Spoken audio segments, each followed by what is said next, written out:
Hello everyone. Class 12 English Kaleidoscope. The Argumentative Indian. Amartya Sen. Page number 179. Stop and think. Question 1. Sen quotes Eliot's lines, "Not fare well but fare forward, voyagers." Distinguish between faring forward, Krishna's position in the Gita, and faring well, the position that Sen advocates. प्रश्न 1. Sen Elliot की पंक्तियों को उद्धृत करते हैं, अच्छा नहीं बल्कि आगे बढ़ो यात्री। आगे बढ़ना, गीता में कृष्ण की स्थिति, और अच्छा बढ़ना, सेन जिस स्थिति की वकालत करते हैं, के बीच अंतर करें। Answer. Faring forward means moving ahead without harping too much on consequences and collateral damage. Faring well means moving ahead, along with minimizing untoward consequences and collateral damages. In the Mahabharata, Arjuna is worried about propriety of killing his relatives and numerous innocent people in order to win the war. So, he is hesitant to fight. Krishna guides him by advocating the rationale of using all the means so that Arjuna could regain what is rightfully meant for his clan. उत्तर. आगे बढ़ने का मतलब है परिणामों और संपार्श्विक क्षति पर बहुत अधिक ध्यान दिए बिना आगे बढ़ना। आगे बढ़ने का मतलब है आगे बढ़ना, साथ ही साथ अनचाहे परिणामों और संपार्श्विक क्षति को कम करना। महाभारत में अर्जुन युद्ध जीतने के लिए अपने रिश्तेदारों और कई निर्दोष लोगों को मारने के औचित्य के बारे में चिंतित है, इसलिए वह लड़ने से हिचकिचाता है। कृष्ण उसे सभी साधनों का उपयोग करने के औचित्य की वकालत करके मार्गदर्शन करते हैं, ताकि अर्जुन अपने वंश के लिए जो सही है उसे वापस पा सके। Question 2. Sen draws a parallel between the moral dilemma in the Krishna-Arjuna dialogue and J.R. Oppenheimer's response to the nuclear explosion in 1945. What is the basis for this? प्रश्न 2. सेन कृष्णार्जुन संवाद में नैतिक दुविधा और 1945 में परमाणु विस्फोट के प्रति J.R. ओपेनहाइमर की प्रतिक्रिया के बीच समानता दर्शाते हैं। इसका आधार क्या है? Answer. Oppenheimer was the head of the team which developed the first nuclear bomb. After the nuclear bombing of Hiroshima brought tragic disaster of a gargantuan scale, Oppenheimer was probably shaken with grief. This is the reason that Oppenheimer talked about faring well as Arjuna thought when the war of the Mahabharata was yet to begin. Oppenheimer suffers from the moral dilemma that Arjuna was suffering. Developing a new technology is the ultimate goal for any scientist. Uttar. Oppenheimer उस team के प्रमुख थे जिसने पहला परमाणु बम विकसित किया था। हिरोशिमा पर परमाणु बम गिराए जाने के बाद बहुत बड़ी त्रासदी हुई थी। ओपेनहाइमर शायद दुख से हिल गए थे। यही कारण है कि महाभारत का युद्ध शुरू होने से पहले ही ओपेनहाइमर ने अर्जुन की तरह अच्छा प्रदर्शन करने की बात कही थी। ओपेनहाइमर भी उसी नैतिक दुविधा से ग्रस्त है, जिससे अर्जुन ग्रस्त थे। किसी भी वैज्ञानिक के लिए नई तकनीक विकसित करना अंतिम लक्ष्य होता है।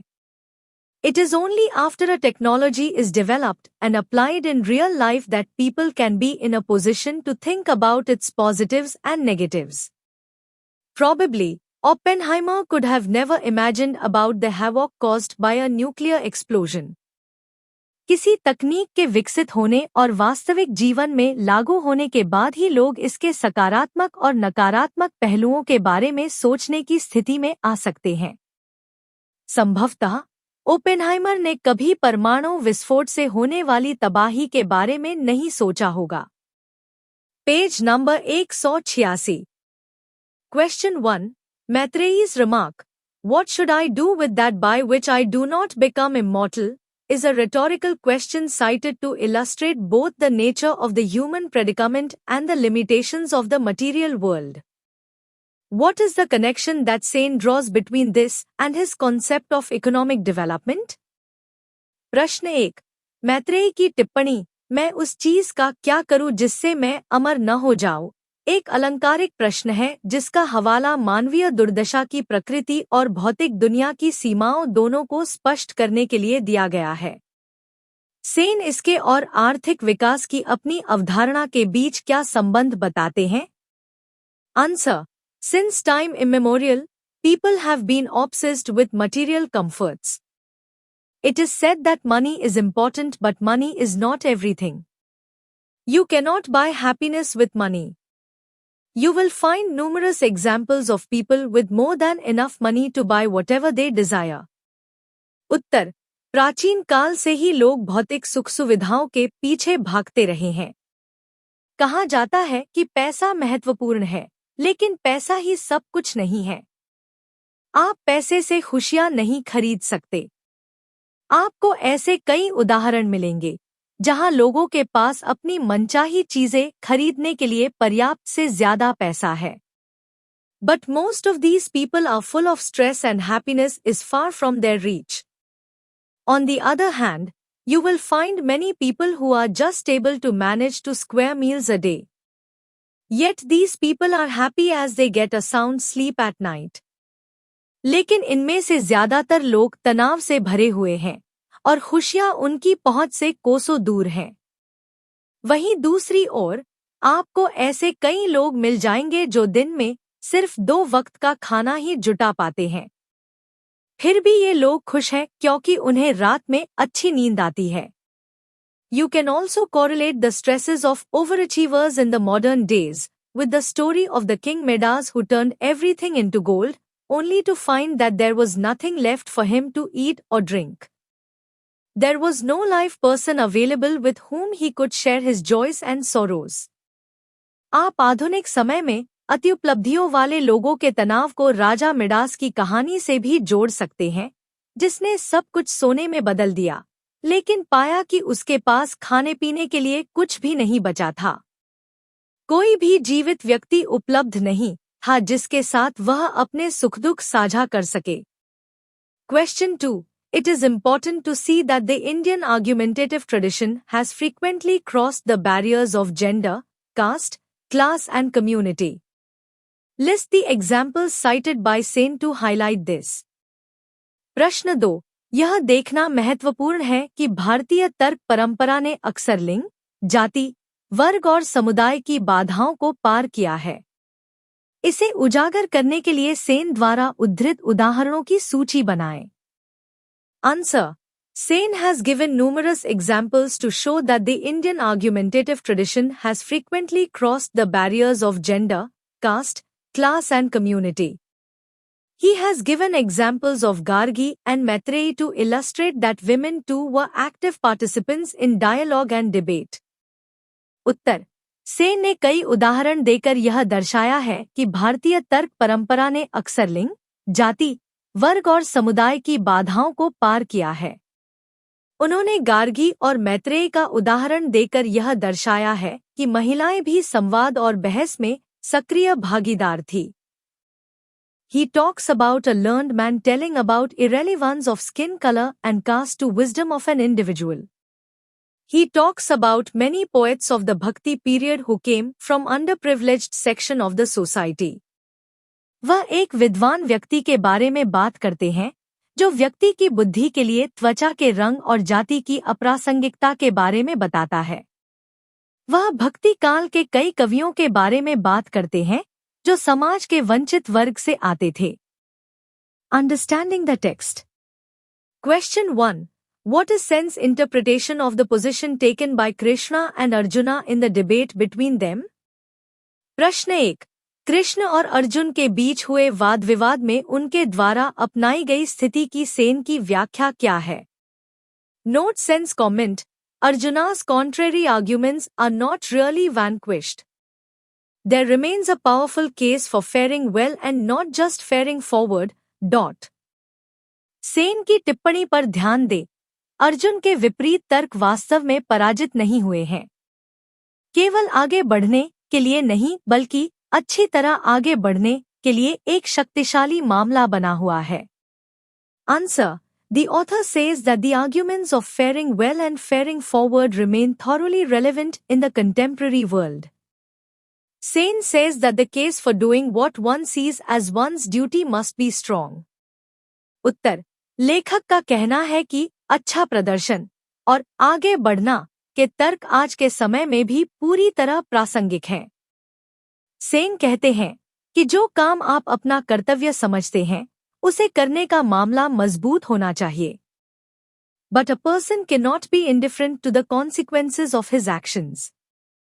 If we look at various problems of the modern world, like terrorism, war, violence, pandemic, economic disparity, regional confrontations, etc., we need to weigh the pros and cons of Krishna's and Arjuna's arguments. You cannot rob everybody else to become filthily rich. You need to apply fair means to become successful and rich. लेकिन एक व्यक्ति अपने कार्यों के परिणामों के प्रति उदासीन नहीं हो सकता। अगर हम आधुनिक दुनिया की विभिन्न समस्याओं जैसे आतंकवाद, युद्ध, हिंसा, महामारी, आर्थिक असमानता, क्षेत्रीय टकराव आदि को देखें तो हमें कृष्ण और अर्जुन के तर्कों के पक्ष और विपक्ष को तौलना होगा। आप हर किसी को लूटकर बेहद अमीर नहीं बन सकते। सफल और अमीर बनने के लिए आपको उचित तरीके अपनाने की जरूरत है। Question 2. What are the three major issues Sen discusses here in relation to India's dialogic tradition? प्रश्न 2. भारत की संवाद परंपरा के संबंध में सेन ने यहाँ किन 3 प्रमुख मुद्दों पर चर्चा की? Answer. The three major issues which Sen has discussed in relation to India's dialogic tradition are as follows. उत्तर, भारत की संवाद परंपरा के संबंध में सेन ने जिन 3 प्रमुख मुद्दों पर चर्चा की है, वे इस प्रकार हैं। Balancing between faring well and faring forward, बेहतर प्रदर्शन और आगे बढ़ने के बीच संतुलन बनाना। Involvement of people from different genders, caste, community and classes, विभिन्न लिंग, जाति, समुदाय और वर्गों के लोगों की भागीदारी। Effect of this tradition on the way democracy is practiced in India. Bharat में लोकतंत्र के अभ्यास पर इस परंपरा का प्रभाव। Question 3. Sen has sought here to dispel some misconceptions about democracy in India. What are these misconceptions? प्रश्न 3.